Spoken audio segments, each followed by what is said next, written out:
Men sen bilan kelisha olmayman, o'g'lim. Yo'qmaysan chunki. Nima? Men senga yoqishim uchun harakat qilishim kerak emasmi? Neni olasiz? O'zingni odamga o'xshab qilsang, kelisha olamiz, Zap chonqam. odam bo'lyapti. Men mana shu yerda o'tiruvdim, mana shu yerda. Hech kimga xalaqit bermayman. Mana shu quyoshdan vitamin D3 olib o'tirgan paytimda. Nima olib yotding? Kelmamki, ko'rsataman. Ke, o'g'lim, ke. Vitamin D3mi? D3. Voy, vitamin D3. Mana shu yerda o'tiruvdim. Sen nima qilding hozir kelib? Mana shu yerga itarib yubording-ku meni. Undan oldin nima bo'ldi? Hech narsa bo'lmadi. Men mana shu yerda jim o'tirdim. Ya, undan nima bo'ldi? Hech nima bo'lmadi, o'g'lim. Unaqa tirsaklar berilganmi? Voy. Men sen.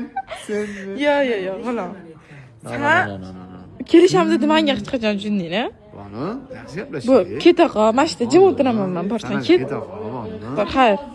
Xayr buni. Qoch, bu men joyim, qoch. Bo'l. Qoch. Kadastr qilingan sen. Rahmat.